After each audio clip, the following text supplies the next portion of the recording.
Senior Day. Before we begin, I'd like to take time to recognize the seniors on Florida A&M. All weeks.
Florida A&M and host of Bethune-Cookman Wildcats. At this time, we ask that everyone in the field please rise. And gentlemen, kindly remove your hats while veterans make up as we honor this great nation with the playing of our national anthem.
Well, live from Moore Gymnasium for the final time this season. Hello and a very warm welcome.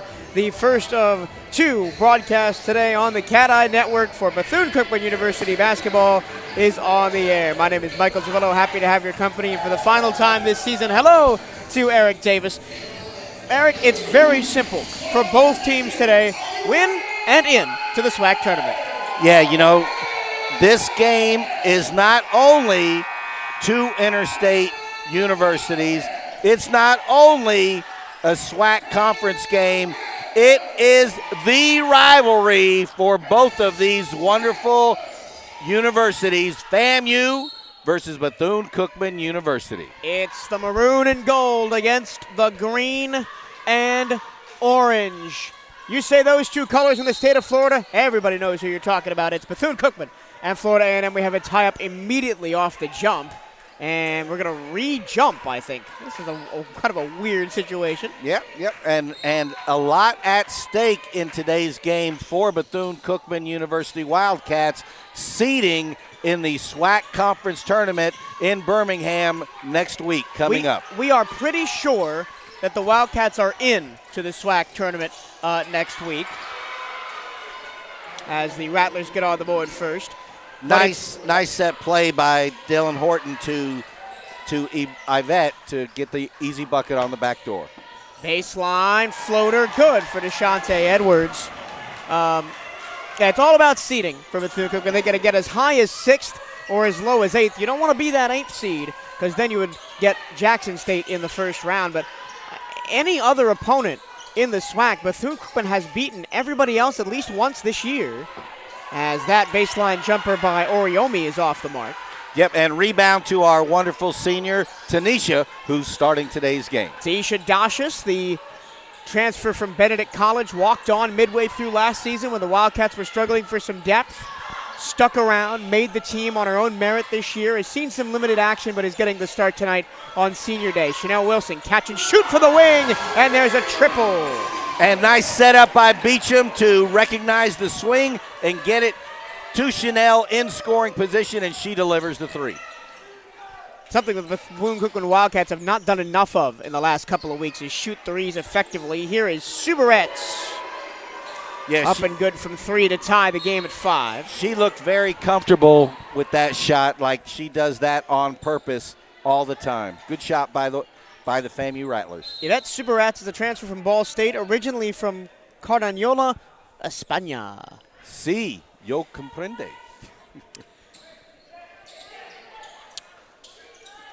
Won a Spanish junior championship with CBF Cardañola.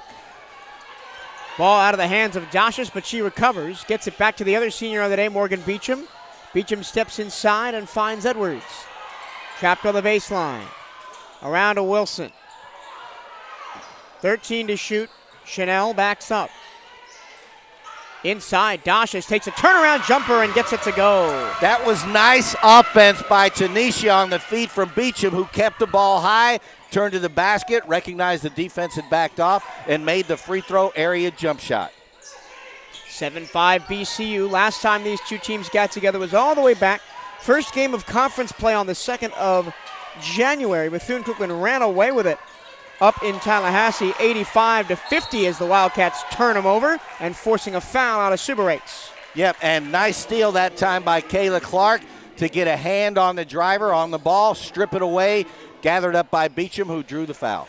Steal number 25 on the season for Clark. Obviously, Deshante Edwards leads the mark in that category. 85 steals on the season, still best in the SWAC, and the Wildcats as a team lead the SWAC in steals per game at almost 10.5.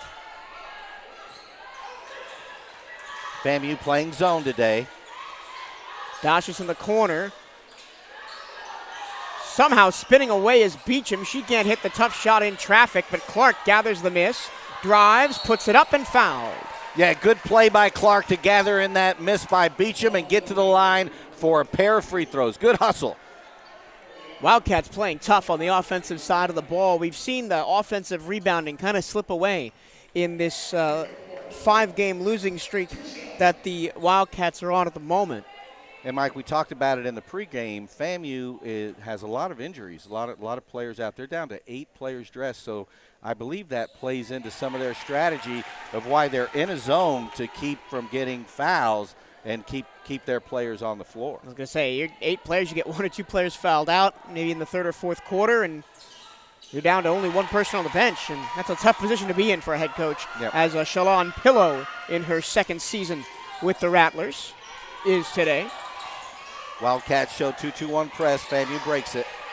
Long pass, wing 3 is good by Dylan Horton from Los Angeles, California. Transfer from Virginia. 2 Power 5 transfers on this team, and not surprising, it's the 2 best players, Horton and Ariana Grizzle, the senior from Canada who transferred from Alabama.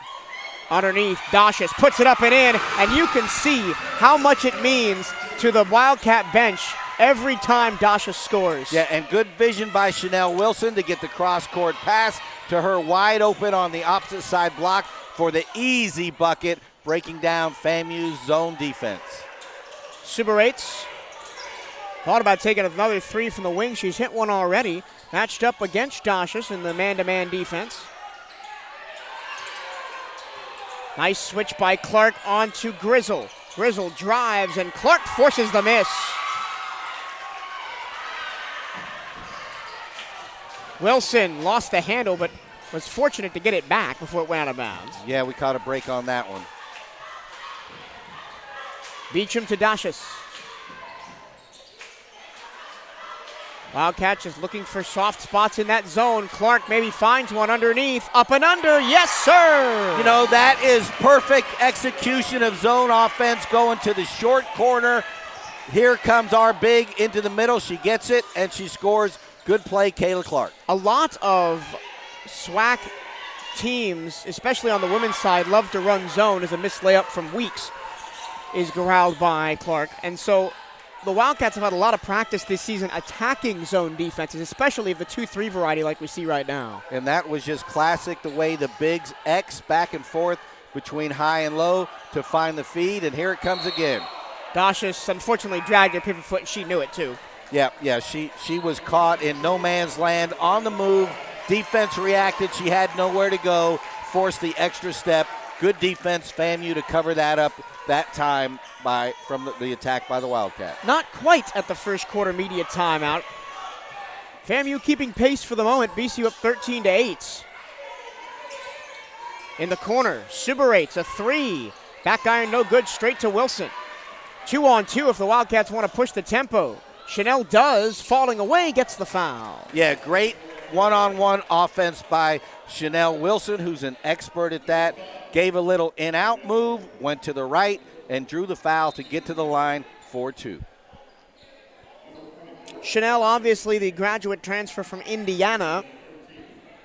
Her future at Bethune-Cookman still kind of up in the air, whether she's going to play an extra year of availability or not. It's the same thing with Morgan Beecham as well, even though she was honored today for Senior Day. Morgan did participate in Senior Day, although she does have that COVID extra year from the COVID season that the NCAA ruled a couple years ago to give anybody who was on a roster during that time in any spot an extra year of eligibility. And it would make sense especially for a team like Bethune-Cookman who didn't play at all that season to give those players an extra year of availability. Bethune-Cookman 4 for 4 from the free throw line, and they take a 15-8 lead. Again, they show token pressure. Baseline run for Oriomi. Into the corner, Weeks. Posting up is Elia Ellis, freshly into the game. She sets a screen now for Weeks. Paula drives into triple coverage and lost the ball. And it's going to be a jump ball. Florida A&M has the possession arrow, and it will be Rattler ball after the first media timeouts.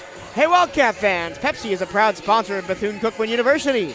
Make sure to visit the concession stands located in the main lobby to grab an ice-cold Pepsi today. Pepsi, refreshingly good. And Nike, the official outfitter of Bethune-Cookman Wildcats.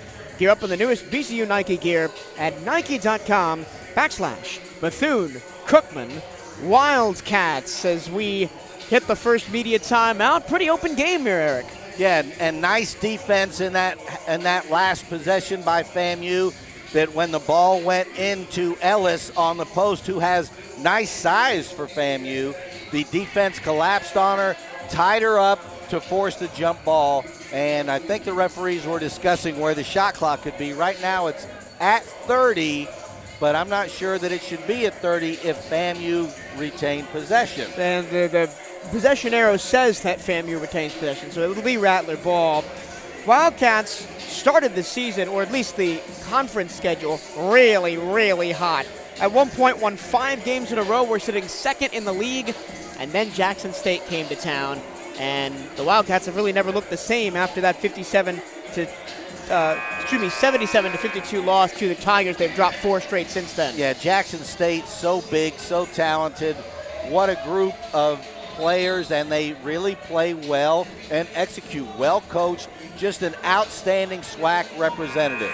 But just think about it. Last year, the Wildcats went 6-21 overall. This year, they've got to 10 wins. They have an ability tonight to get to 10 conference wins for the first time since 2019.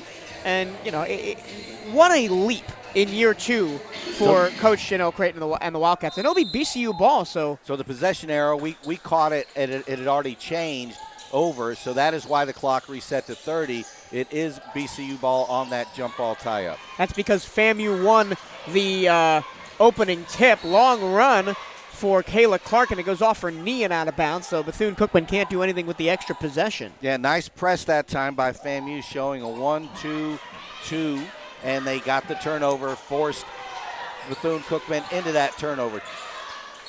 Grizzle, foul off the ball. They're going to call a hold against Clark as she's battling one-on-one with the sophomore Elia Ellis from League City, Texas. Yeah, that's going to be a good battle throughout the day today in this game. Clark and Ellis going at it on the post. Inbound for Grizzle. Escape dribble to jumper is short from Dylan Horton. Long pass ahead. Beecham is wide open. She gets a defender in the air and overshoots. Gets the offensive rebound, though, and escapes to the corner, but she stepped on the baseline. She knew immediately that she missed that shot and was able to corral the offensive rebound, but unfortunately her momentum took her out of bounds on the baseline. Rattlers ball. Wildcats have done a great job getting those open looks, be it backdoor cutting passes or passes in transition. Here comes the pressure from the Wildcats defense, and it forces a turnover. Good anticipation that time by Edwards to see what the offense was going to do and get in the passing lane to get that steal. Steal number 86 on the season for Deshante Edwards, and if the Wildcats go deep in the SWAC tournament, she could get 100+ steals this season, which is just kind of mind-boggling. Edwards, kick out, wide open look for Chanel Wilson, drains it. You cannot give Chanel Wilson enough time to study for her midterm exam and then shoot the ball like she just did. Wide open. 10-point lead for the Cats. And almost another steal by Edwards. She has such a knack for knowing when to cut off those passing lanes. Yeah, Edwards is an expert at reading where the offense is going to go and where they are, and then she connects that in her head, gets in the passing lane, and gets hands on the ball all the time during a game. I've wondered a couple times this year if Edwards and Damani McIntyre from the VCU men's team practice together, because they both lead the conference in steals in their respective disciplines. Yeah, they have a lot of the same qualities, right? Oh, that's unfortunate. Kayla Clark trying to throw the ball off of Stacia Allen, who just checked in, and she did. So the back official overruled the baseline official. Yeah, so now FAMU goes to a big lineup with Allen and Ellis on the floor. And let's see how Bethune-Cookman University handles it in their zone attack. Well, they've brought Nia Jordan on to replace Dasha, so the Wildcats have gone bigger as well. Jordan, as we know, is a warrior on the glass.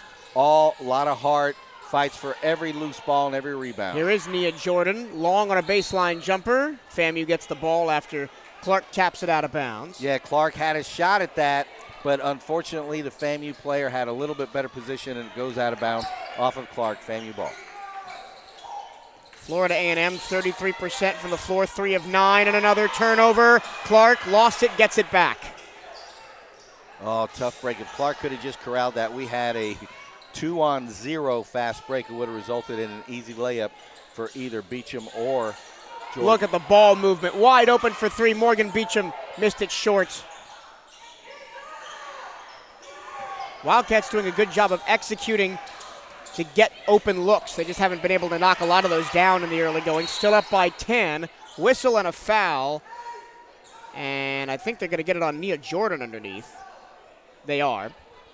Yeah, I was watching the corner and didn't see the foul, but obviously Jordan must have been fighting for position with one of their bigs and called for the foul. Second foul on BCU, both on the bigs and both off the ball.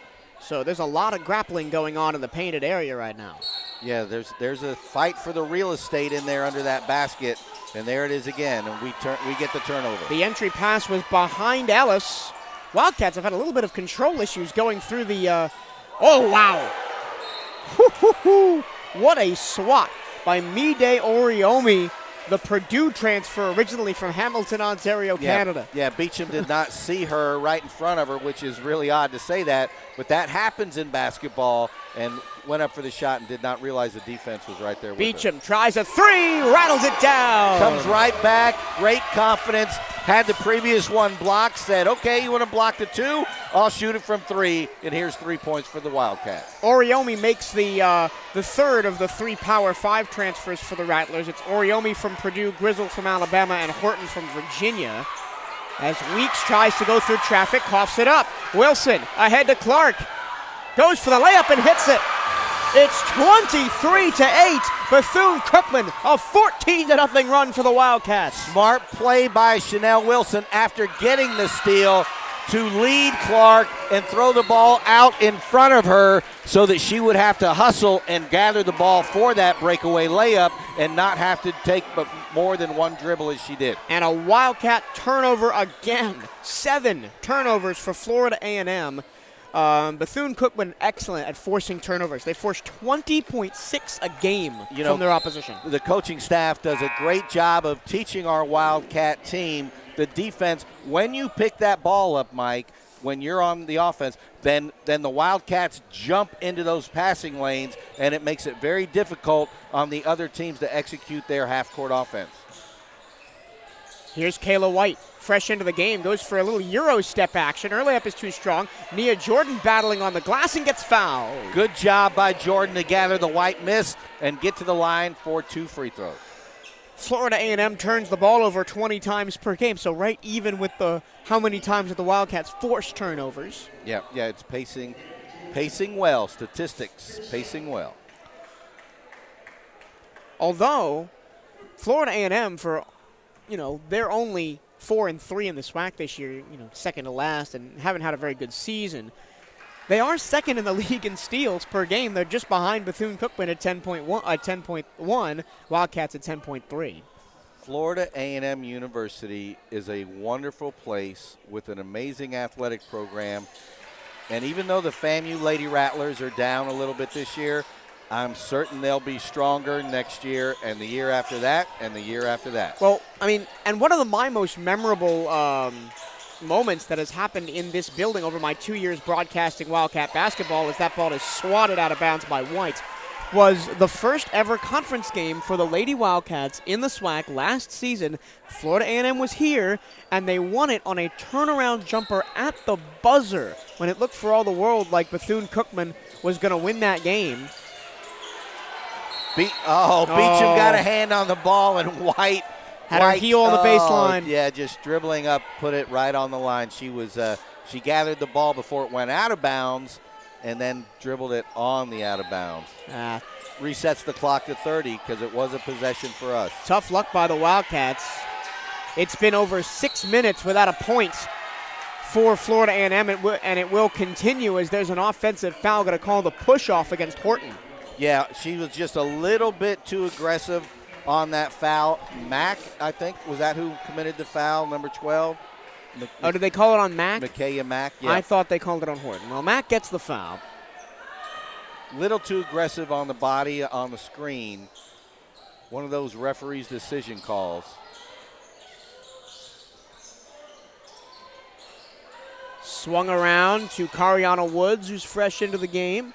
Beecham just trying to find another triple. Can't do it. Kayla White, the shortest player on the floor, gets the putback bucket. Beautiful timing by her to go up and get that miss, and without hesitation, before the defense could set against her, went right up and laid it in after the offensive rebound. How about that from Kayla White?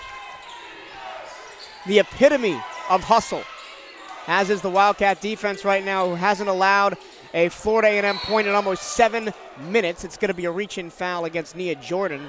That's her second. That's the one thing we got to watch out for.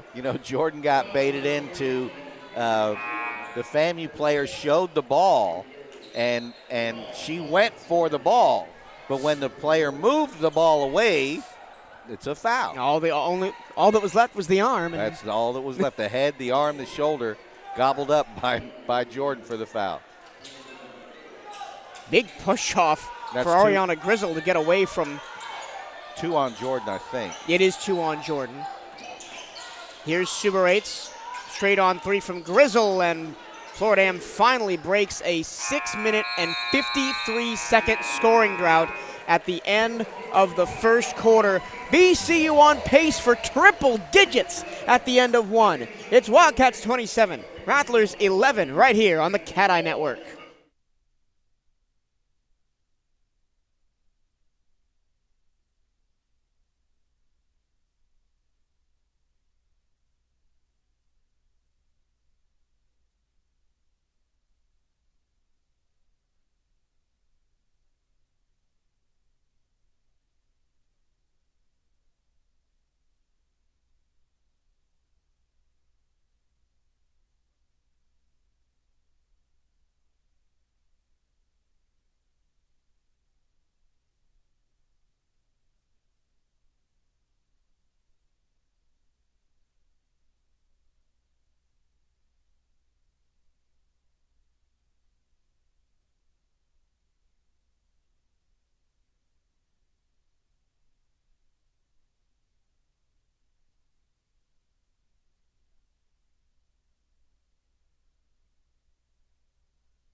Stay up to date with everything Bethune-Cookman Athletics by checking out the Wildcats on social media.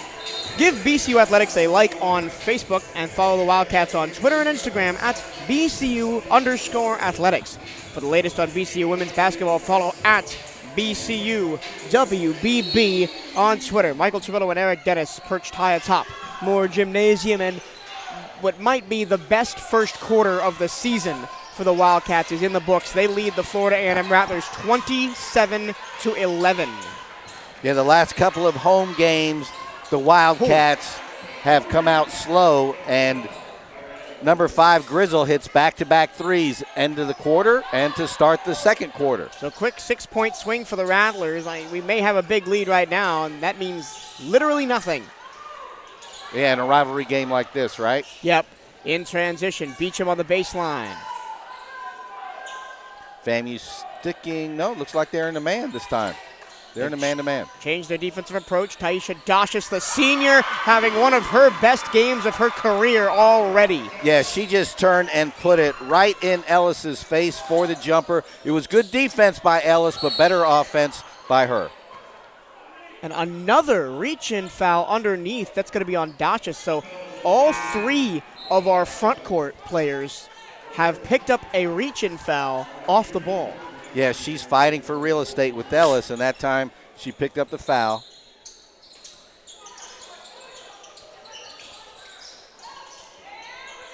Horton underneath. Here's Ellis. Lays it up. No good. Dashis the rebound. And then is there a foul before the jump ball? Yes, there is. And they're going to call it against Ellis. Yeah, Ellis came from behind. Unfortunate for FAMU, it looked like Yvette Suberitz had it tied up, and then Ellis tried to join the party and was called for the foul on the reach-in. Yeah, that's a tough name to say. Thank you to the FAMU coaching staff for talking to me and public address announcer Harold before the game. Steal and a bucket for Mide Oriomi. Yeah, that was nice defense that time by FAMU. Closes the lead to 13. Well, we cannot turn off, right? You've got ourselves in this nice position up by double digits. That's a tripping foul. They're going to call it against Horton. But you can't get complacent in these situations. Yeah, good aggressiveness that time against that press by the Wildcats to pick up the foul. That was Woods taking it through the trap and picking up the foul. Here is Cariana Woods. Long pass to Dashis, and then Chanel Wilson into the front court. Yeah, that's the way to break the press. You come in from the weak side into that gap, and it just breaks the press every time. Woods drives, throws it up. Oh, my goodness. Cariana Woods apply for the circus with the ridiculous shot and the foul. Yeah, she hung, stung, and scored. Good play by her to kiss it off the glass. Let's see if she can make the three-point play the old-fashioned way. Sometimes you get to the gym and your hands heat up and everything you touch turns to gold, and that's what's going on for the Wildcats right now. Oh, tough break. Misses the and one short. Yeah, left it way short. Cariana Woods, just a freshman from Ann Arbor, Michigan, as Grizzle flashes through and can't finish. Yeah, Grizzle did a nice job to break through the Wildcat defenders, but just couldn't finish on the tough running shot. Woods finds the trailing White. Back out Wilson. Chanel drives behind the back, step back, long two, too strong. That's a good shot by her. She's an expert at that drive and step back shot. Just didn't fall that time for the Wildcats. Horton round a screen into the corner, Grizzle.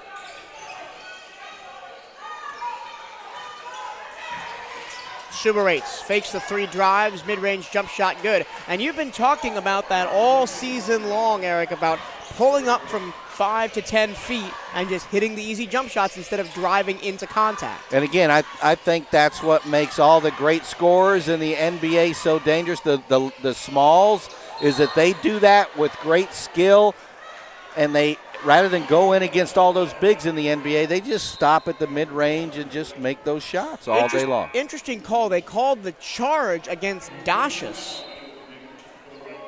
So Taisha heads to the bench. Kayla Clark comes back. Yeah, I think that's her second foul. Rattlers Tanisha. take a timeout, and we honored 2 seniors today for Bethune-Cookman on the women's side. Taisha Dashas, obviously the transfer from Benedict College, played high school basketball at Miami Central. You know, last season appeared in 13 games, averaged 2 points and 2 rebounds. And she's come in and been productive today, hasn't she, Yeah, Mike? 6 points on 3 of 3 shooting. How about rebounding? She's got like 3 rebounds, maybe? She has 3 rebounds, yep. Yeah. Tied for the lead with Kayla Clark. Yeah, she's been super productive off the bench.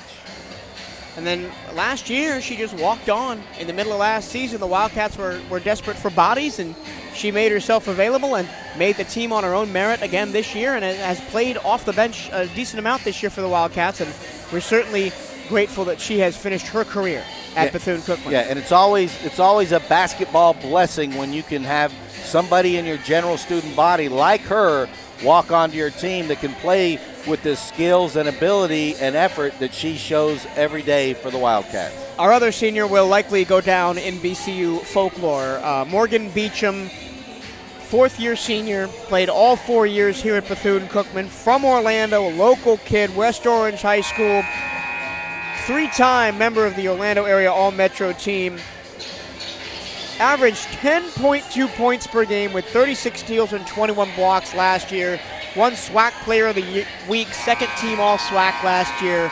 Really was the team's catalyst that carried them through a lot of tough times last season, and then has played a pivotal role mostly off the bench this year. And as good a basketball player as she is, and she is absolutely fantastic, she's a better person and student.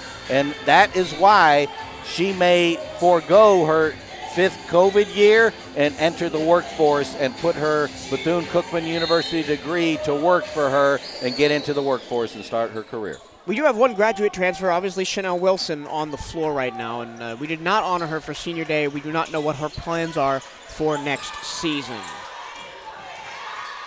Rattlers with the ball down 31-18. Horton back to Grizzle. 3 from the corner, yes. Wow.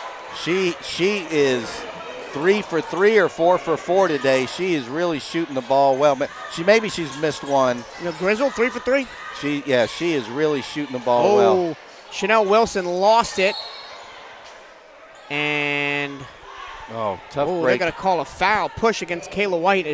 I think she inadvertently pushed Weeks out of bounds. Yeah, tough break for the Wildcats that time. FAMU's press has been effective here in this second quarter, causing the Wildcats some issues. The lead, which was at 1.19, is down to 10 as the Rattlers have controlled this second quarter, and it's lost out of bounds again. Another Bethune-Cookman turnover. Nice steal.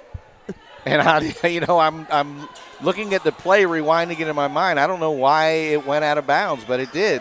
Yeah, it looks like White just lost it. Yeah. She was going to throw it ahead for the layup and just couldn't corral the ball. Slipped out of her hands, out of bounds. Clark on the outside, double teaming Horton. Okay, Dillon gets it back, and now Grizzle. 10 to shoot. Grizzle drives through, floats it up, too strong. Fighting for the rebound is Edwards, and Clark eventually gets it, and now it's a 2-on-1. White, coast to coast, backwards layup, and hangs on him and falls down. What a layup for Kayla White. That was ESPN top 10 worthy in my book. Wow, they call another foul on Kayla White. Yeah, referees have decided to, keep this a clean game as it has been. So they're calling those fouls that are body on body or reach in, and they are fouls. They are calling them today. So the players and the coaches are going to have to adjust to that, to the whistle. BCU up to 4 fouls in the corner. We haven't even hit the media timeout yet. As driving through is Allen. She can't finish. And on the floor is Daimani Dorsey for the first time today for the Wildcats. And she comes right in and contributes off the defensive glass to gather that rebound. Dorsey, one of a talented freshman class this Wildcat team possesses. Here is Dorsey. Hands back to Wilson. Chanel, step back, floater short. Clark, rebound, puts it up and in. Good hustle by Clark to recognize that it was going to be a little short and bounce in her direction. She gathered it and just laid it back in. 2 points, Wildcats.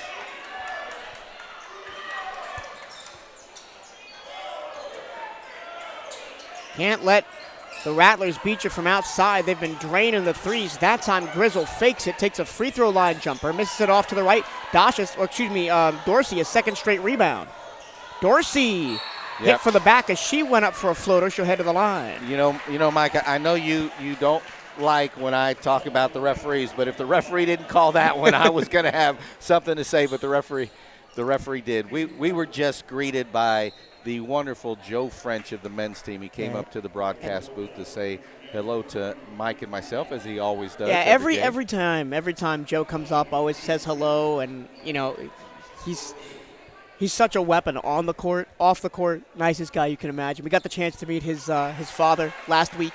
Yep, Mr. French, not the one from the old TV show. What was that TV show with Mr. French from the 60s? You're going to throw that one way over my head. That was about 30 years before I was born. Yeah, if you guys know it out there, post it on the YouTube feed so we can go back and look at it at the 4:39 mark in the second quarter. Another turnover for FAMU. Wilson steps into a three, misses it right, and it goes out of bounds. Chanel started off real hot, started 2 for 2 from three, has missed her last two from beyond the arc.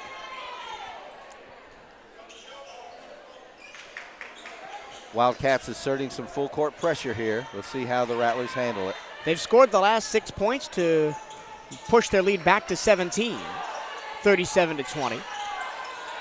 And another turnover, forced again by Edwards. DeShante Edwards, layup is good. Beautiful defense to offense by her after she got the steal. She kept the FAMU defender on her hip that gave her all the way to the hoop, wide open for the layup. Defense could not get back around her. Grizzle poked away by Woods into the BCU bench.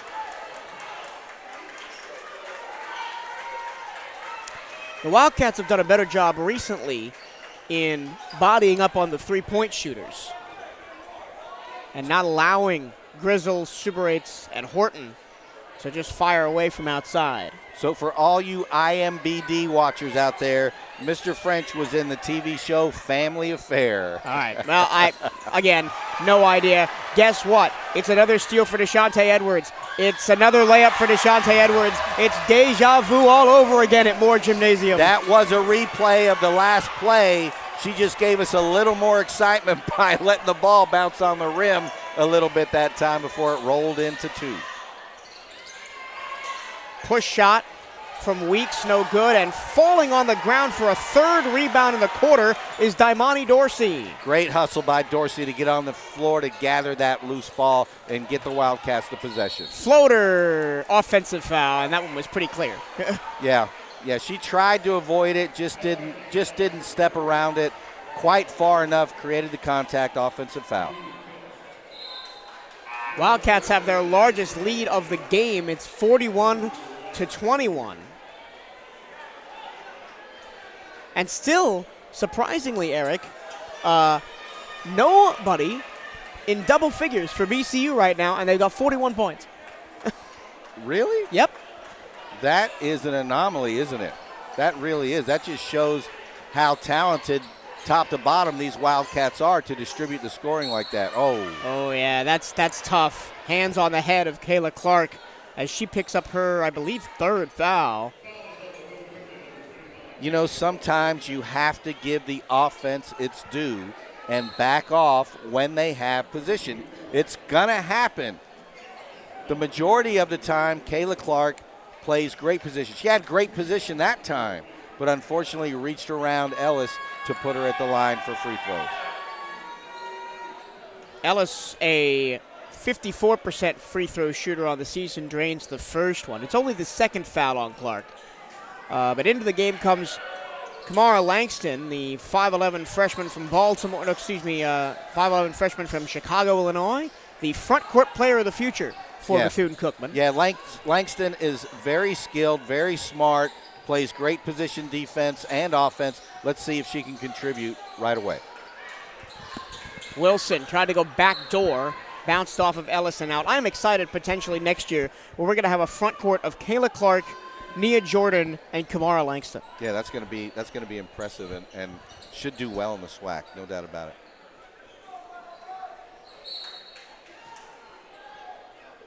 Floated out to Langston.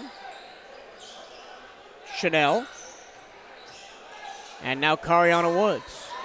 And the ball is stripped away from Beecham by Subarates. In transition, extra pass to Horton, and she lays it in.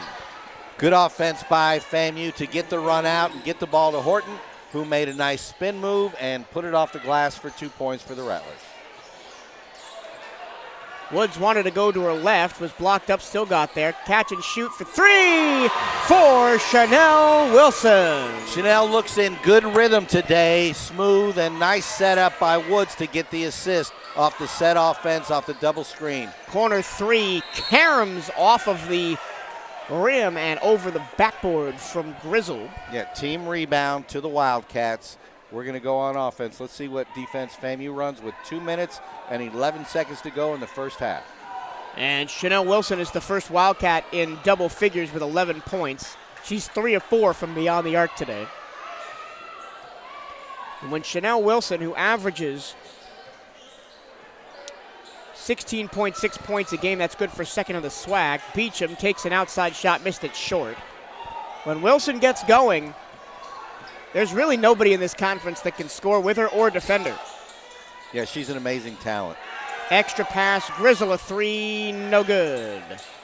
And it's going to be a foul called against, I believe, Subarates. It was number 13. That's going to send Beecham 94 feet to the other end to shoot some free throws, it looks like. And again, the Wildcats are now glad that the referees are calling such a tight game, because of that little bump to the back. Some other referee crews won't really call that. They'll let them play. They'll let them bounce off each other a bit. But not today. And it results in 2 free throws for Bethune-Cookman. Both teams in the bonus now with 1:36 to go in the first half. Yeah, Beecham can stretch the lead out to 20 if she can hit these free throws. Hits the first one. Beecham, 73% from the line. From the line or from the Lion? From the make fun of my accent again, will you? Second one rattles out. See what you've done? Yeah, that was the announcer's jinx for sure. There's no doubt. So we're up 20. We could have been up 21. 45-25. Wildcats still a chance potentially to get to 50 before halftime. Catch, post up. No good from Ellis. Put back, good by Horton. Nice offensive rebound by FAMU's Horton to get the extra possession for the Rattlers. Beecham on the move. Can't get it. And but will draw the contact against Subarates. That's a long time between the contact and the whistle. Yeah, and that happens sometimes, but it's always good that the referee makes the right call. What was interesting is that the ball caromed straight back to Beecham. You know, because of the foul, she shot it low and hard, and it came right back to her. So if the foul wasn't called, she had a really easy second shot because the FAMU defender, her momentum had carried her out of the play at that point. Subarates, obviously I mentioned, from Spain. First 2 college seasons at Ball State, averaged 3.6 points, 1.8 rebounds, and an assist. Played a total of 359 minutes over 2 seasons with the Cardinals. Fun fact, I almost went to Ball State. And I think Ball State is named after the Ball Jars Company. Yep, it is. Yep. So if you're a pickler, then you know who the Ball family is, and they've had a influence on your life for sure. Yep. I was accepted to Ball State, considered going there, but ended up not. Yeah, it's cold. It is cold. That's the thing, right? I went up there in the summer for a tour, and then it was all great. It was sunny, and the people were really nice. I went up there in January for the entrance exam as a nice feed to Alan, who lays it in. But I went up there in January for the entrance exam, and I was like, well, do I really want to live here? Yeah, and Indiana's a great basketball state, at home to great traditions. So the way here in Florida and Texas, where you see these high school football stadiums that are packed with a ton of fans. It's for basketball in the state of Indiana. Floater no good from Horton. Nice little dribble to get away from pressure. Bounce pass to the corner. Beecham corrals it. This will be the last possession of the first half. We'll see if Wilson dials up a three to try to get to 50 points at halftime. Here comes Langston for the high pick to get her open. Wilson drives, tried to kick it out to Beecham, and Grizzle's going to step through for a half-court shot and miss it. A dominant first half for Bethune-Cookman here at Moore Gymnasium. They lead it 47-29 at halftime. Eric couldn't really ask for a better start to the day. Yeah, it's good to see, Mike. We've talked about it the last 2 or 3 home games that the Wildcats have come out slower and not as hot as they are tonight. So it's good to see them get back on track on the offensive end tonight. And an excellent bit of momentum potentially heading towards the SWAC tournament next week. We'll step aside for the halftime interval. When we come back, it's the first half stats and second half action here from Moore Gymnasium. You're watching Bethune-Cookman basketball on the Cat Eye Network.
Back at Moore Gymnasium for the second half between the Bethune-Cookman Wildcats and the Florida A&M Rattlers.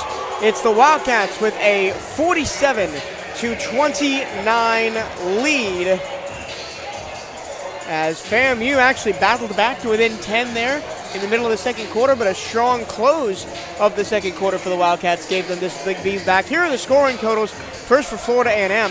Horton and Grizzle have been as advertised. They both have 9. Super 8s has 7. Oriomi 2, Allen 2. Weeks, Mack, and Ellis have played but have not scored. For Bethune-Cookman, well, it's going to take a while to read this list. Wilson with 11, Clark with 8, Edwards, Beecham, and Dashis with 6, White with 4, Jordan with 2, Dorsey with 2, Woods with 2. The only player that has seen the floor for Bethune-Cookman and not scored is Kamara Langston, and she's only played 3 minutes. And you know, Mike, that balanced scoring that you just alluded to is why the Wildcats have this 19-point lead, because they've been sharing the ball so well, primarily against the FAMU zone. And even when they went man-to-man, Edwards got a couple steals and runouts for easy 4 points, and that's the difference in the game so far. Wildcats looking to secure a 6th seed in the SWAC tournament, which is what they would do with a win. And a likely matchup against Alabama A&M in the first round. A team that the Wildcats have fought closely with. They won here on a last-second bucket, and then at the Bulldogs 2 weeks ago, they lost in triple overtime. Jump ball as Ellis went up against Dashis. Yep. Yeah, she was tied up when she went up for the shot. The defensive player, Ellis, had her hands on the ball, and when she landed, that's an automatic jump ball.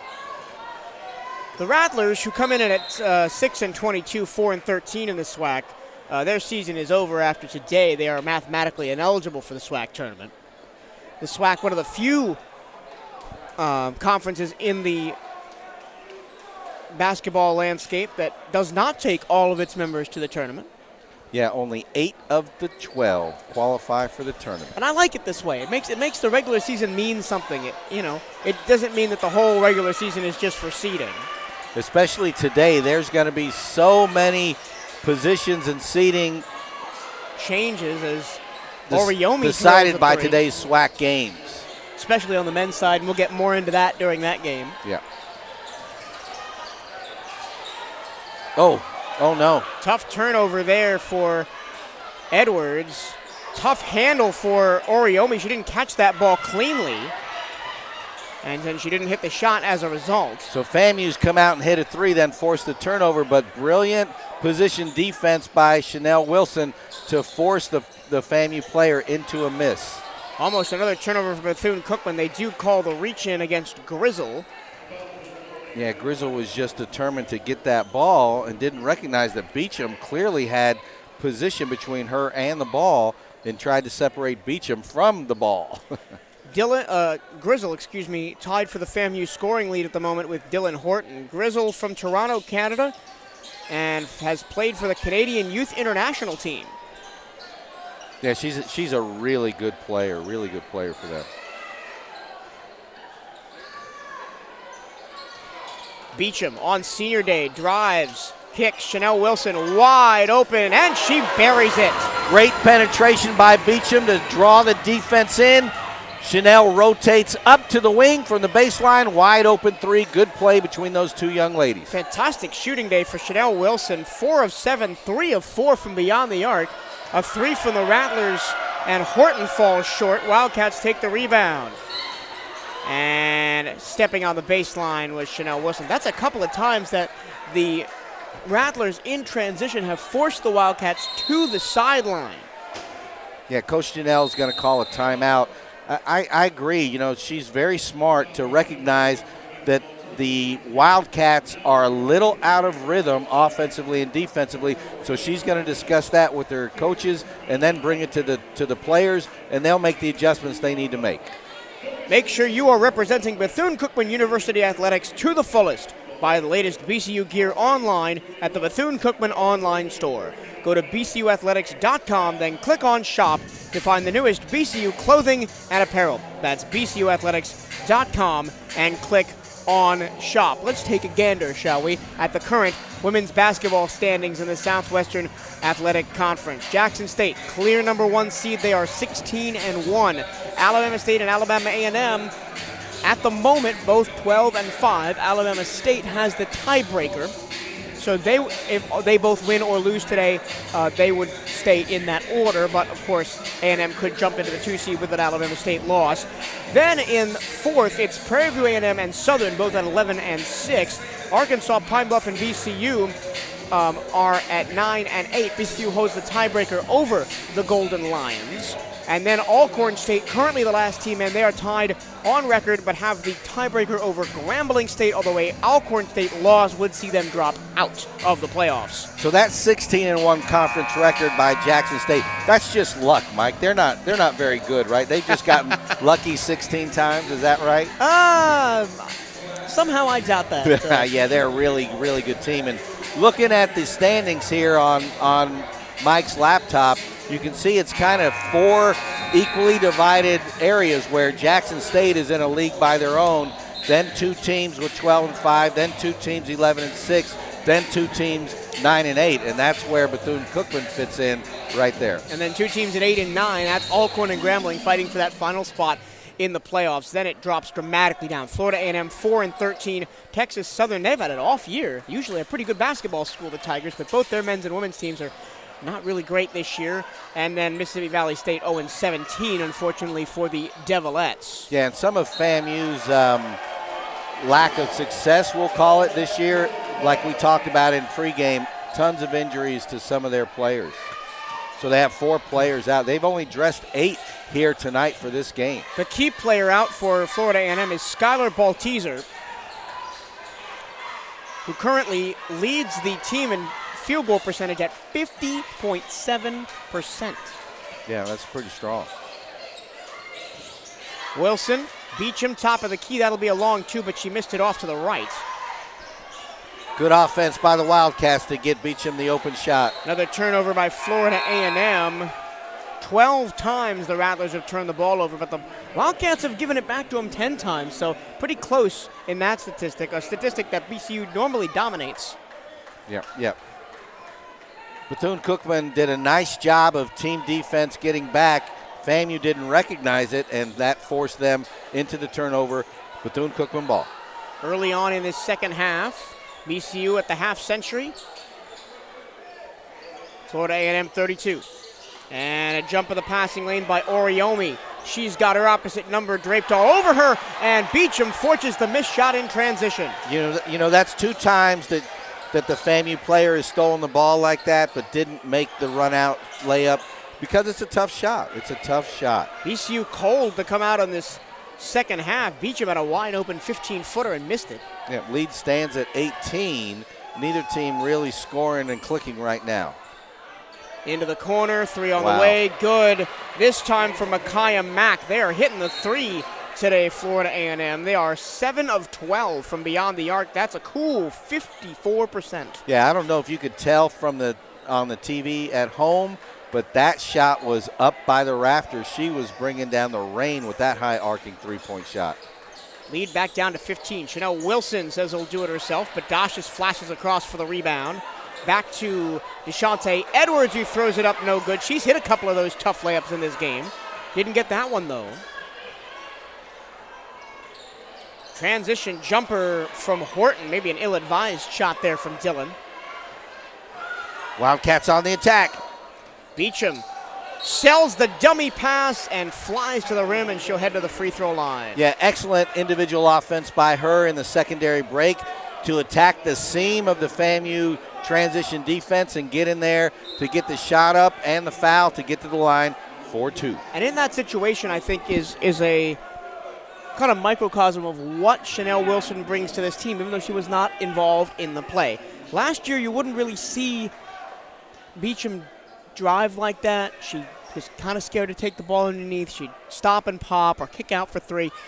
But Chanel Wilson has led this team by example, doing the pass fake, opening the lane for yourself, and going up to the layup. Yeah, there's no doubt about that good things are contagious on any basketball team, any sports team.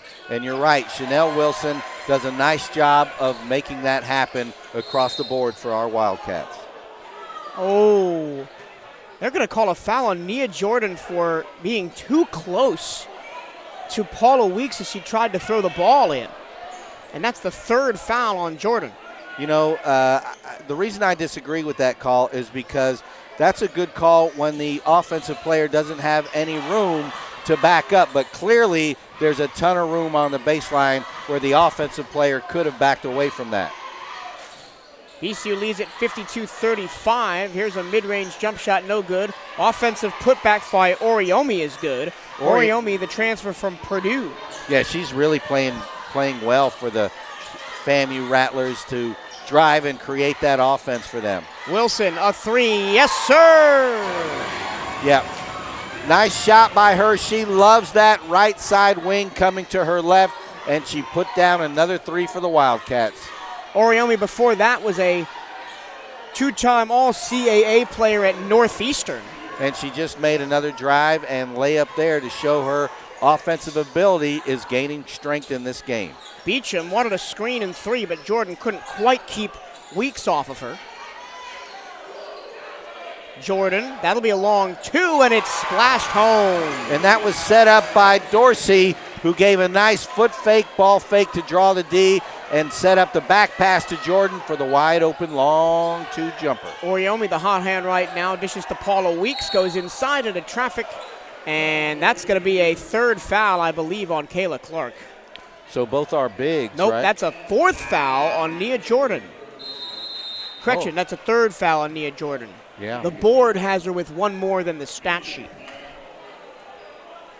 We'll hit the media timeout here of the first half. We'll let the band play, and we'll be right back. This is Bethune-Cookman basketball on the Cat Eye Network.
Wilson doing what she does best, up to 17 points on the game to lead the Wildcats, as they currently have a 57-39 lead, although FAMU has closed the gap a little bit, as the lead was once 20 points at the end of the first half. And at the line is Dylan Horton. Weeks. Oh, excuse me, Weeks. It's hard to see. Again, you know, we've talked about it, that some of these players have long hair and it hangs down in the back. And when their back is to us, you can't see the number, and that's one of those occasions. But I knew it was Weeks going to the line from earlier. Weeks missed the second one, and then Subarates throws it out of bounds. Yeah, she tried to get an assist to the referee, but the referee didn't want to shoot the ball for some reason. I can't think why. Yeah, that happens. It's odd when that happens, but, you know, your court vision, you just see and make the pass, and sometimes it's a referee out of the corner of your eye, but it winds up going out of bounds. Wildcat ball. Kayla White, nice pass, and the extra pass to find Dorsey, who lays it in and give the assist to Cariana Woods. Nice play by the Wildcats to attack FAMU and get the easy bucket on the weak side. Ellis goes right at Clark, kicks to the corner. Three from Horton, no good. Offensive rebound. Ellis again, and throws it into the backcourt. And is that going to be a backcourt violation? Yes, it is. Yeah, tough break for FAMU, an unforced error, but it counts as a steal or a turnover to the Wildcats. Extra possession, 59-40. We're up 19 with 4:09 remaining in the third quarter of action here at Moore Gymnasium. Checking in on turnovers, that's the 13th for Florida A&M. Wildcats have turned the ball over 11 times. It's gotten a little bit sloppy here in this third quarter. Kayla White round the screen, back, and that's a tough pass from Daimani Dorsey. She thought that Clark was going to cut to the baseline, and she didn't. Yeah, Clark did not release. Bad communication between the two. Dorsey thought she was going to release and go to the open spot, but Clark held her position, and that happens sometimes in basketball. Just have to improve that the next time. They'll connect next time down the floor, and they'll get an easy bucket out of that. Micaiah Mack checks in for Florida A&M. She is a senior from Ocean Springs, Mississippi. Played her freshman year at FAMU and then missed the last 2 years. FAMU took the COVID season off like BCU did. Mack shoots a 3 rainbow shot, comes up short. And then she tore her ACL and missed the entirety of last season. Some fancy dribbling by Kayla White. She shovels it underneath to Doshis, who's just come back in. Chanel Wilson is wide open for 3 again. Oh, she just barely missed that long. Yeah, she thought she shot that from real deep. She could have taken another step in, made it just a little bit easier shot, but she can make them from there too. We've seen that before. That would have been an NBA range 3.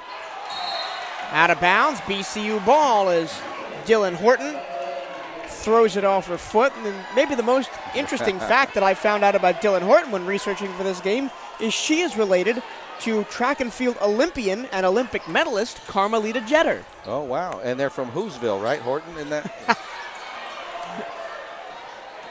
Clark off a tough catch. Puts it up on the baseline. Won't go. Tough battle for the rebound. White is out of bounds. Wow. She missed that jumper and had the presence of mind to come from the baseline side to almost get that ball back. Great hustle by her. Horton transferred from Virginia after her freshman year. She's a 3-time SWAC Player of the Week. Yeah, she's really good. And averaged almost 17 points last season. Twisting, turning, Grizzle, bucket and 1.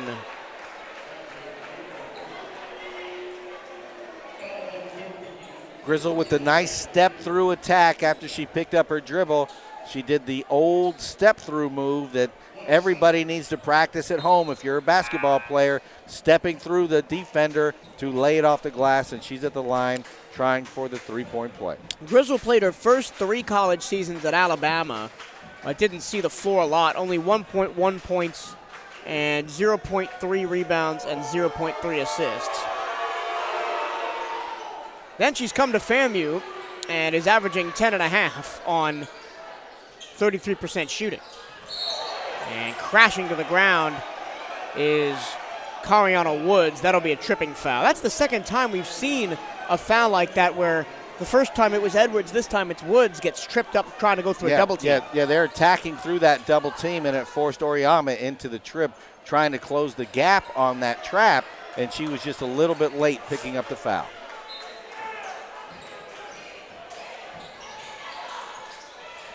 Wilson, Clark trying to use her body as a screen to get into the front court. Wilson, the C's part, Euro step, extra pass for Clark, rattled it off the underside of the rim. That's a little unfortunate after a great move by Chanel Wilson to get free. Driving to the hoop and missing the layup is Horton. She gets it back and floats it in from the baseline. So the ref did blow his whistle. Did you hear it? I did. But he's going to allow the basket, which he shouldn't. Should be their ball out of bounds. Because everybody stopped except for their player. He definitely blew the whistle after the play was over. Yeah. Not sure what the stoppage was for. Woods trapped. Wilson escapes. Doshis holds up and will give back to Chanel to run the offense. 2:09 to go, third quarter. 14-point gap between these two teams. Nice backdoor pass from Chanel Wilson. Fantastic vision and falling over. Edwards had the presence of mind to get the shot up, and she'll head to the free throw line. Good pass by Chanel Wilson to set Edwards up on the back door. She drew the foul. She'll be at the line shooting 2. Deshante Edwards, not the best free throw shooter on the team. Only 55%. She misses the first one. She has that really jerky kind of free throw motion. Yeah, it's an unusual motion. She makes them, though. She puts them in. That is for sure. And she got the second one, 1 of 2. BCU up to 60 points. Wildcats try to trap, and it works. Wilson gets the steal. Chanel, step back, floater, yes sir! And the crowd, which has grown to capacity here at Moore Gymnasium, erupts. Suberates. 3 in transition, no good. That was Oriomi, but the long rebound comes right to Grizzle. You know, Grizzle, we didn't notice it. She's at 4 fouls. Mack, rainbow 3. No good. Yeah, I didn't notice that. Good call. Grizzle at 4 fouls, but still on the floor. If I was BCU, I'd just go right at her. Try to get her out of here. She leads the Rattlers with 12 points. And that is a rare air ball from Chanel Wilson. Wilson up to 19. Slipped out of her hand a little bit. I saw it as she was bringing the ball up. It just slipped out of her hand, but she had no other option except to continue through to the shot because none of her teammates were open for her to kick it off to, so she had to put it up there. 62-45. Remember in the last game against these two, all the way back on the 1st of January, Wildcats ran away with it 85-50. I think this game is going to be a bit closer than that. Yeah, Chanel's at, the scoreboard said 19 when she came out, but it's got to be 20 because that was didn't she make her last basket was a 3? No, she's at 19. It was a 2? Her foot was on the line. Got it. Grizzle driving against Dashus, and she blows by her and scores. Yeah, nice offensive play by Grizzle to move the ball inside to her left hand to get it off the glass and 2 to take advantage and beat the defense. We see Yamani McCulloch getting ready to come back on. Beautiful pass to find the wide open Kayla Clark backdoor. You know, the Wildcats are doing a nice job of recognizing that when FAMU doubles, anytime they find the open player for the easy bucket. That's good basketball. 3 from Oriomi, bricked it short. Beecham, who's just checked back in right there for the rebound. Under 30 seconds to go in the third quarter, Beecham drives and will go to the free throw line. She draws the contact on her opposite number, Oriomi. And that'll be her 4th. So the fouls piling up for FAMU, who only have 8 bodies to put onto this court today. And they've got 2 with 4, and 2 more with 3. Yeah. So Beecham at the line. Chanel Wilson, if she continues to score at this clip, which we're not sure if she'll play most of the fourth quarter with the score as it is set to overtake her season best of 25, which she set last time out against Florida A&M. And for FAMU, both Ellis and Mack check into the game. So they've gone with the taller lineup again, Florida A&M. Only missing Stacia Allen, and they'd have 4 forwards on the court. But Allen has only played 6 minutes in the ball game. This will be the last possession of the third quarter, as Micaiah Mack tripped and fell over, and that's a travel, and that might be one of the strangest travels I have ever seen, Eric. Yeah, that was an unusual play, and that happens sometimes, and we saw it here on the broadcast. She almost crossed herself over and ended up on her backside with no contact at all. 4 seconds for Beecham to work with. Splits a triple team but loses the handle. It's ripped away by Mack, and that's the end of the third quarter. BCU stumbles a little bit in that third quarter but still holds a 65-47 lead over the Florida A&M Rattlers. Final 10 minutes of basketball for the women's team at Moore Gymnasium this season coming up on the other side of this break. Don't miss it. This is BCU Basketball on the Cat Eye Network.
Stay up to date with everything going on with Bethune-Cookman Athletics. Go to www.bcuathletics.com.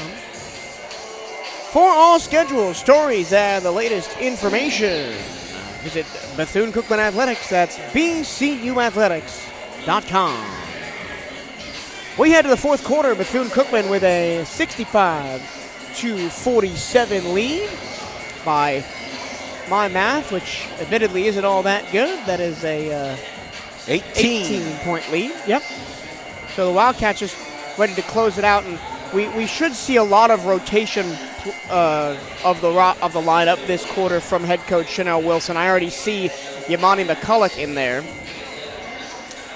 Yeah, you know, and we just have to stick to the things that have been helping us get that 18-point lead, Mike, which is moving the ball as well as they have.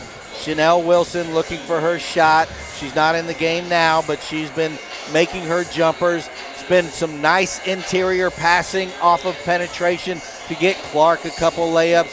Edwards been getting to the line, drawing fouls. We just have to keep that same momentum going to finish this game out to get the W going into the SWAC conference tournament starting next Wednesday. I'm not sure what the holdup is. The referee who has the ball and is just walking to Deshaunte Edwards now is over talking to Shalon Pillow, the Florida A&M head coach. I think he was finalizing his post-game meal order. Beecham flies through high off the glass. Oh, and tough break. Not good. McCullum kept it alive, tried to throw it off of Mack and out, but Mack somehow kept the ball in bounds. Yamani McCulloch, the first fresh face of the fourth quarter for the Wildcats from Stratford, Connecticut and Putnam Science Academy. This is technically her freshman season, even though she was here last year. And you see that brace on her right leg. She's still recovering from a knee injury that kept her out all of last season. But she can really be a volume scorer. Okay, one referee said shot clock violation, one referee said foul. They're going to give the foul against McCulloch. Oh, that's a tough break for the Wildcats. Good fortune for the Rattlers. We were at the end of the shot clock in the last millisecond, and she did commit the foul. But McCulloch is somebody that, when asked, I have often said this season behind the scenes that she could be the next person to take over the next big volume scoring position from Chanel Wilson this year. As long as that knee is strong and healthy, right? She's really come back well from that surgery, and she's doing well. And another year of rehab or strength and conditioning will really help her excel next season. McCulloch corrals that pass in the front court. Oh, and she faked the pass to Clark, then actually passed it to Clark, and Clark wasn't ready for it. Yeah, that was, again, one of those zigzag plays where it's bad communication. Clark thought she was going to shoot, and McCulloch knew she was going to pass, and it just didn't work out for the Wildcats.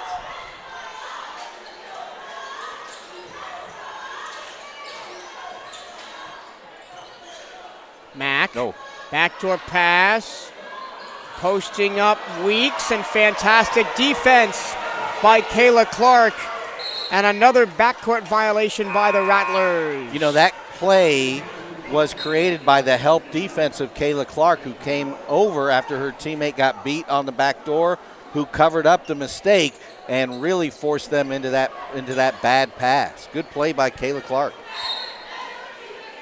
And the Wildcats are going to get the ball baseline in. Chanel Wilson back in the game. She takes a corner three and is going to have a chance for a 4-point play. Yeah, that was a three. The outside ref did tell the ref who called the foul that it was a three, and she goes to the line. Let's see if we can get 4 on this trip. Wow. Wilson up to 21. Remember, right before the break, I said her highest scoring performance was 25 back against these Rattlers on the 2nd of January, and it would be fitting if she would get her best performance in a BCU uniform and potentially her final performance in a BCU uniform.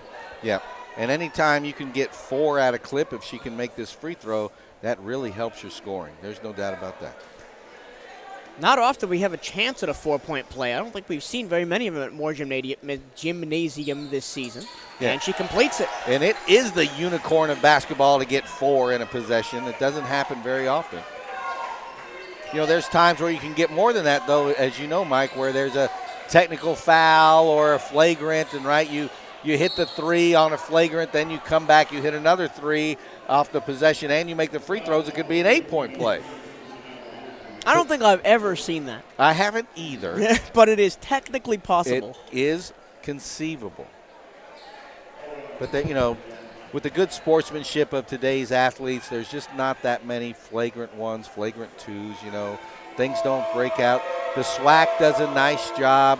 For all you fans out there, the SWAC does a nice job of communicating with all of the coaching staffs, and then they make announcements, and then the announcements get pushed down to the players about sportsmanship, and it keeps everything proper and collegiate as we would all want it to be. I've only seen 2. Actually, I've only seen 1 ejection for a flagrant foul this season, and it was here at Moore Gymnasium in the Alabama State game, I believe. Yeah, I remember that play too, right? It was, I think, Kayla Clark got hit in the head driving for a layup, and they called a flagrant 2. Beecham wide open for 3 as Subaretz missed her. Clark with the offensive rebound and the putback. Kayla Clark up to 12 points. Kayla Clark asserts her will, gets the offensive board, and the putback. Way to go, Kayla Clark. Another player that has really rounded into form this year, had a good freshman season, and unfortunately I think she's going to pick up her 3rd foul. And that one was pretty blatant. She held Ellis. Yeah, Ellis caught her off guard by backing down as hard and as fast as she did. Clark was leaning the other way, not anticipating that, and it was a foul.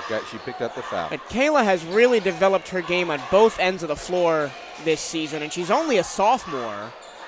Here's a mid-range jump shot that hangs on the rim and does not go in. Offensive putback for Oriomi, missed it and got a beautiful tip. That was impressive by that young lady to get that offensive rebound, a second offensive rebound, and the 2 points. Almost looked like a volleyball finish as she would tap that in there. Nice work by the Wildcats to get out of pressure, and Kayla Clark's going to head to the line. What a beautiful offensive possession. Yeah, FAMU had the advantage, and they got the trap that they wanted at half court, but BCU Wildcats smartly passed out of it to get the 3-on-2 advantage, taking advantage of it, and Chanel gets to the line.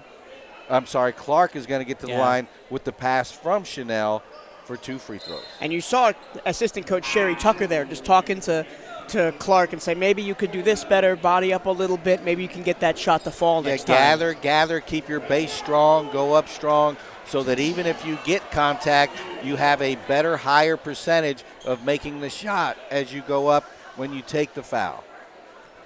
Clark hits her first.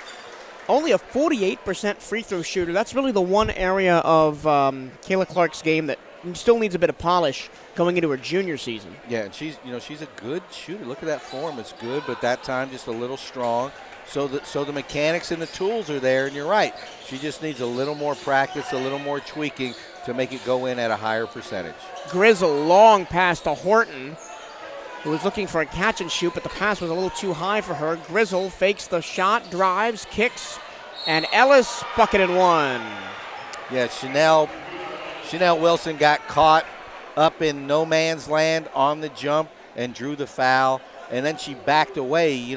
At that point, she knew she was going to foul. She should have gone ahead and fouled Ellis hard to stop the potential of the ball going in on the shot, but nice play by Ellis. And not that it's going to threaten the lead, but BCU has put FAMU in the bonus with 7 minutes and 4 seconds to go in the game.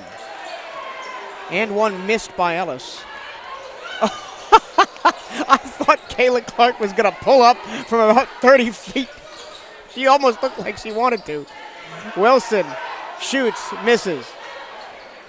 Man, that would have been the moment of the season, and I think Clark would have immediately gone to sit down somewhere if she'd tried that.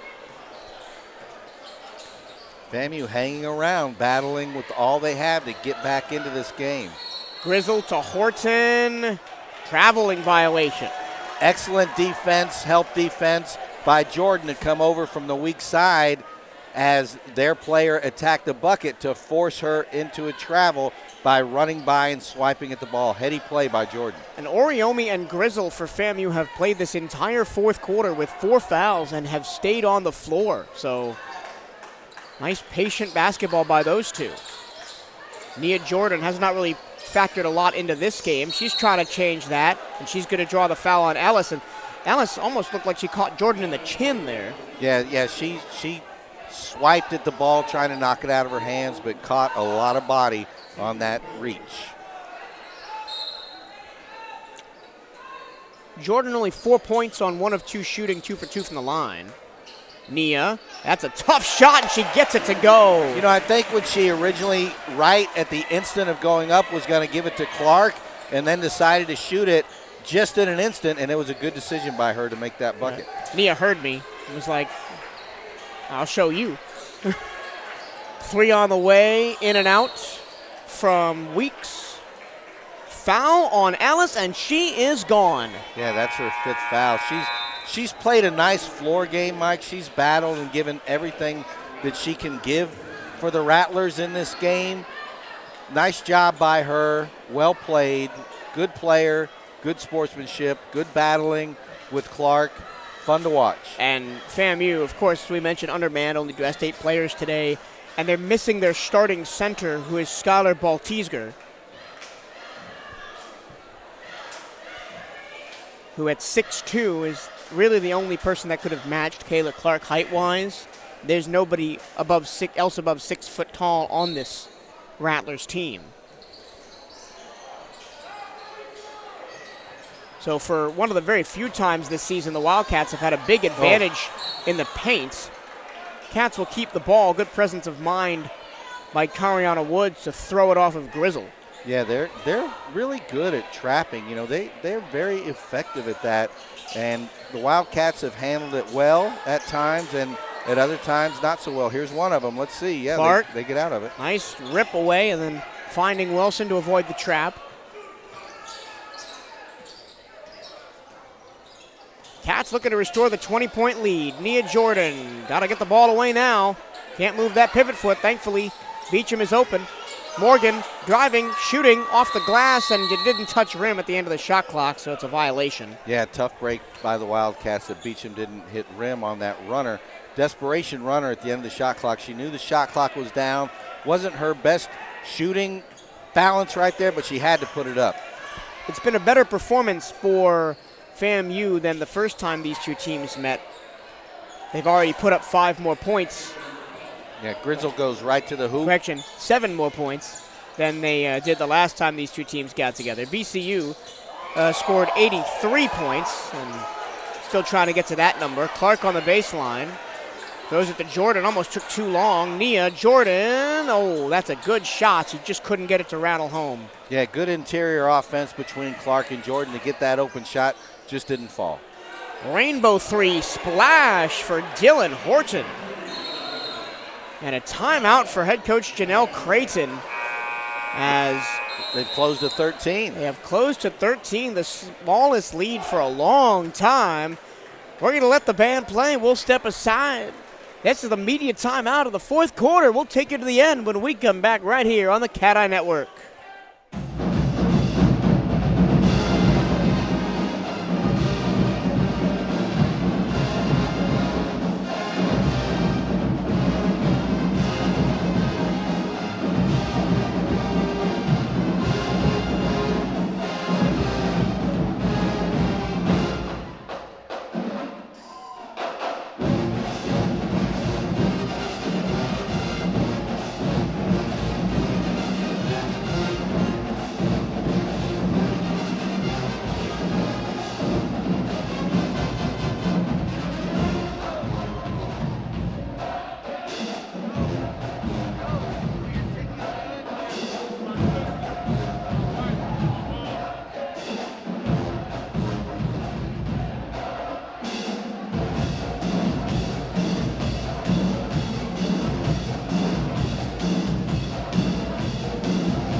The SWAC basketball tournament is next week, and now is your opportunity to catch all the exciting action at Barnes Hill Arena in Birmingham, Alabama.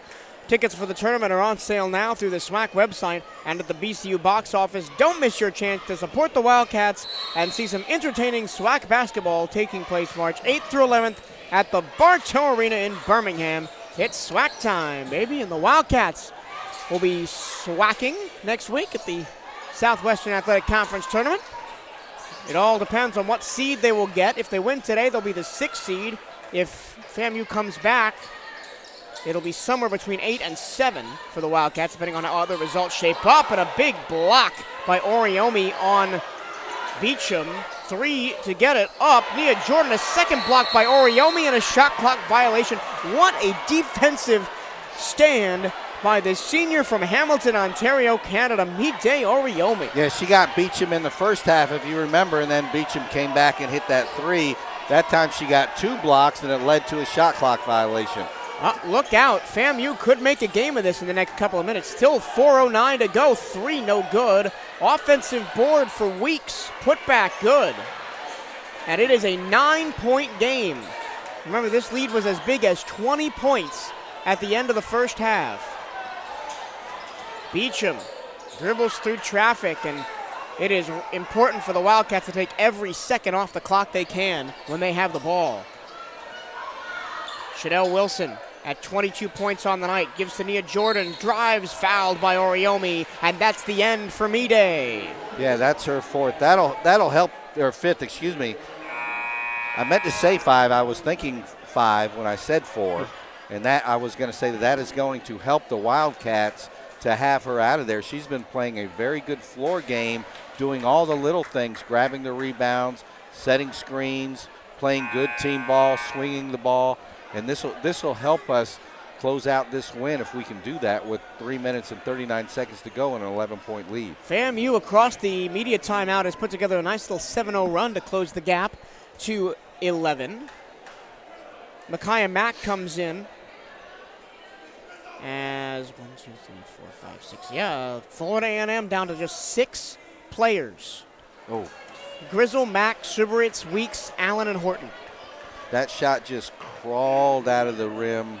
So easy, was so far down, and Jordan just left it. It's called the spoon. It looks like it goes in, the spoon, and spoon back out. Jordan, the freshman from Philadelphia, drains the second one. Transfer from Buffalo. Excuse me, she's a senior, or a junior rather, from, well, if I have her down as a freshman here for some reason, that's obviously a mistake.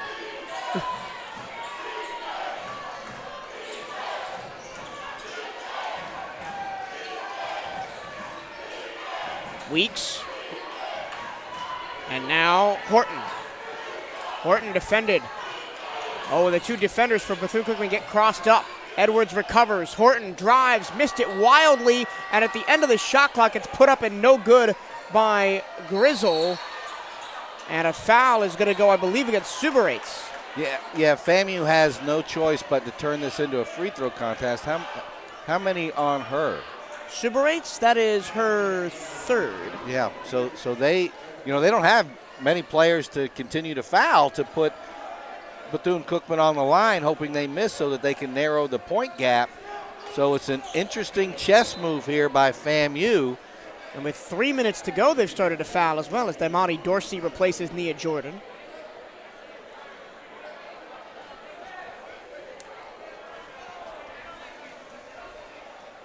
Clark at the line. Oh. Now 3 of 5 from the line tonight, but had a fantastic game as Clark. 13 points, 10 rebounds to lead everybody in the game in rebounding. Yeah, she's been playing great floor position, very heady basketball, great basketball IQ. Misses both, unfortunately. Good box out by Mack.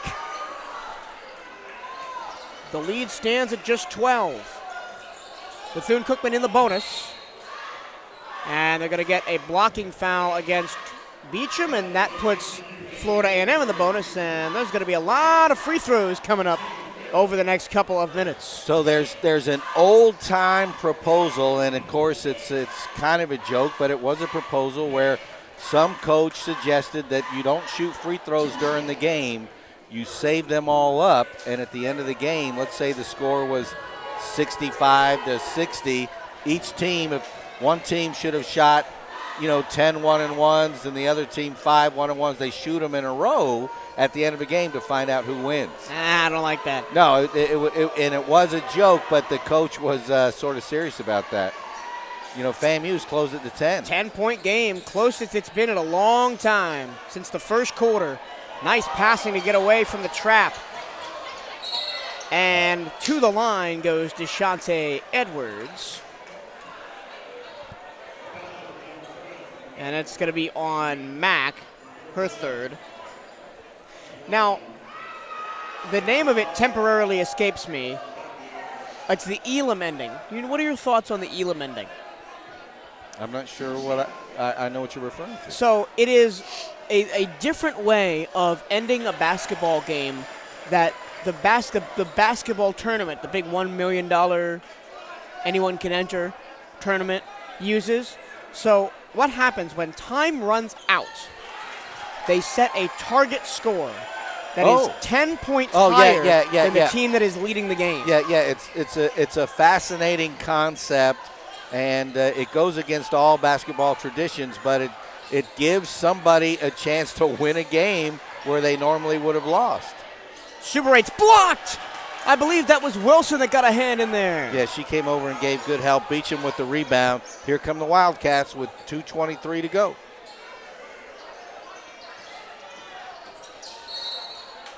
And it's a reach-in foul. I think they're going to call it on Super 8s, and that would be her fourth. Mack on Mack. Oh, it's on Mack? That's her fourth anyway.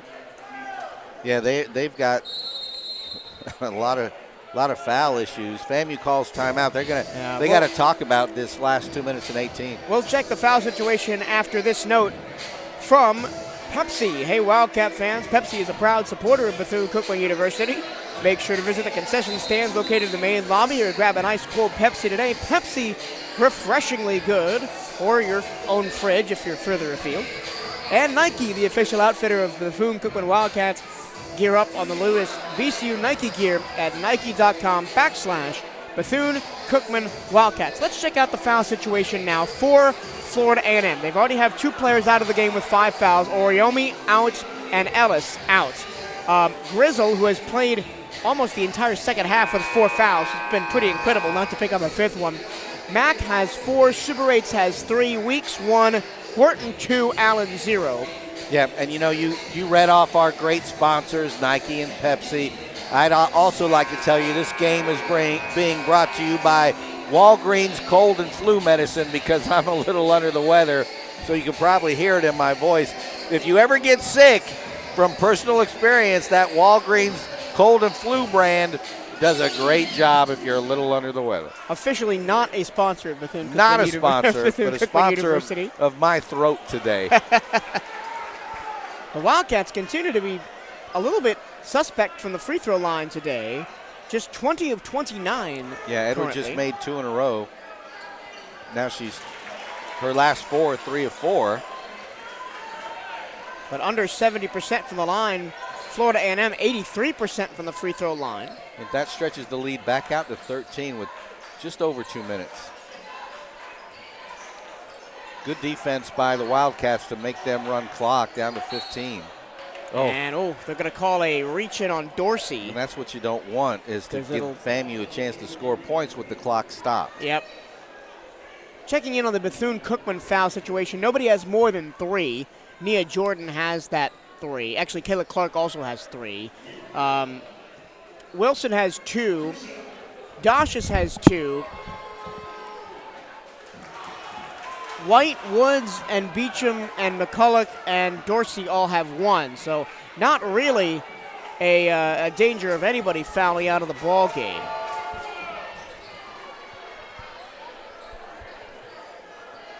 Two minutes to go in the women's season at Moore Gymnasium. Ridiculous pass by Wilson, and the layup by Edwards is just a bit too strong. But fantastic court vision by Sennell. Grizzle will go to the line. And this game has slowed to a crawl where at one point in maybe the second and third quarters, it was a free-flowing basketball game. Really high quality on both sides. Yeah, tough break by the Wildcats that time. Edwards missed the pressure layup on the nice pass from Chanel Wilson. And then FAMU comes down and attacks and gets to the free throw line with 1:48 left. Grizzle has quietly put together a fantastic game. If she hits both of these free throws, she'd be tied with Chanel Wilson with 22 points. Yeah, she's played an outstanding game.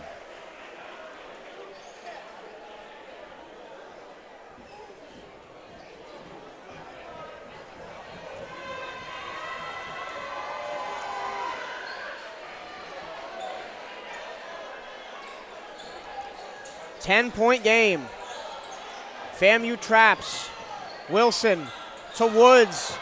And it's BCU ball. They got a little bit lucky there as it went off Paula Weeks' foot. Yeah, good defense by Weeks to get a hand in the passing lane and almost force a turnover off her leg out of bounds. Wildcat ball. And nobody went over there to take the inbounds pass, and Wilson races over there. Now, if I'm correct, if nobody comes and the referee puts the ball down, they can start the 5 count. Oh, they do start the 5 count, and that's exactly why she did it, because nobody was responding to her call to, hey, come inbound the ball. Grizzle defending Wilson. 7 to shoot. Woods fouled by Grizzle. If they call that on Grizzle, she's done. She is. Yeah. Ariana Grizzle fouls out after scoring 22 points and almost single-handedly leading this comeback for FAMU. And the Rattlers, I believe, are down to 5 players. They have no substitutes remaining. Tough break for FAMU as they've closed it to 10 with 1:23. They've stuck to their guns, and they're playing well. We need to make our free throws to keep this lead. And that's the one thing the Wildcats really haven't done. As it's Cariana Woods at the line, a 63% free throw shooter. But the Wildcats today, 70% from the line, 21 of 30. And BCU has won a lot of games this year by just out free throw shooting their opponents. Yes. It's now all going to be on Dylan Horton, who has no real danger of fouling out. She's only got 2, but she's stripped to the ball. But they're going to give it right back to BCU as it was a poor pass. Deshante Edwards stripped the ball from Horton, tried to throw it to Beecham, and it went off of Beecham's foot and out of bounds. Yeah, good defense by Beecham to get in the passing lane. Just couldn't corral it to give the Wildcats another possession. 1:14 to go. BCU trying to hang on as FAMU has blitzed the BCU basket in this fourth quarter to pull this game back to a 10-point lead. Right now it's a 12-point lead. Horton Suberates, driving with the left hand, putting up a floater, and it's going to be an and one opportunity. Man, this clock can't move fast enough for the Wildcats to get out of here. And it's a single-digit lead for the first time since the first quarter. You know, this is one of those games where the lead was out to 20, as we know, and the Wildcats taper back, and they lost their aggressiveness, allowing FAMU to get back in this game. What a rebound. Great rebound by Clark to save another possession by FAMU. FAMU has outscored BCU 22-13 in this fourth quarter. But with under a minute to go, Wildcats are going to hold on, and maybe one more bucket may be enough. Nobody wants to foul because the next person to foul will foul out. Beecham gives the Wildcats 80 points on her senior day with a beautiful baseline jumper.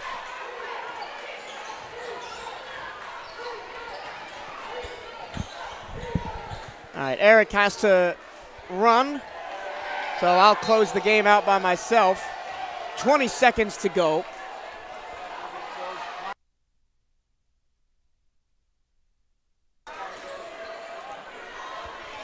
Wildcats with 15 seconds to go. The Rattlers will not foul. And Bethune-Cookman will ride for the first time ever into the Southwestern Athletic Conference Tournament They will go as the 6th seed. They will likely face Alabama A&M. The Wildcats win it 80-69. It was a little bit harrowing there at the end as FAMU had a strong fourth quarter to close the gap to single digits very close before the end of the game.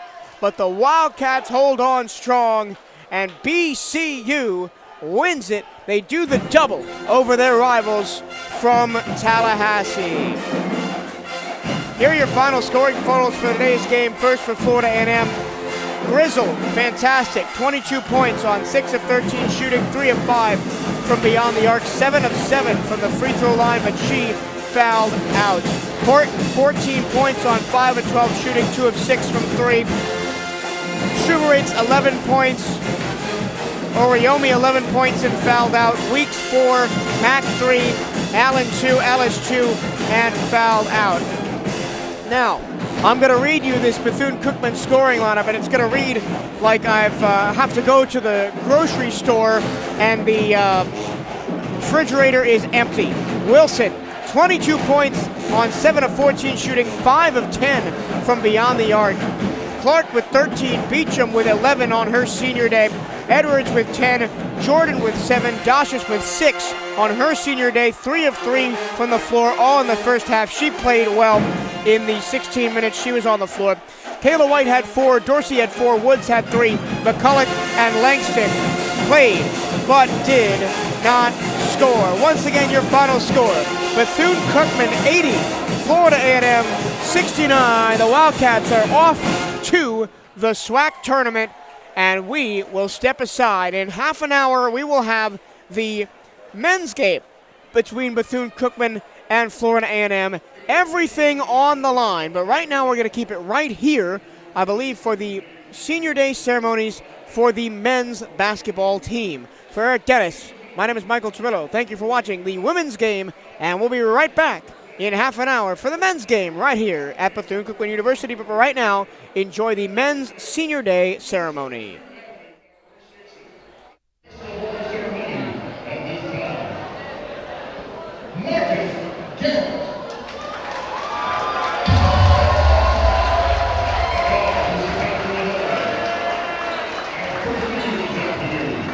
Marcus Garrett,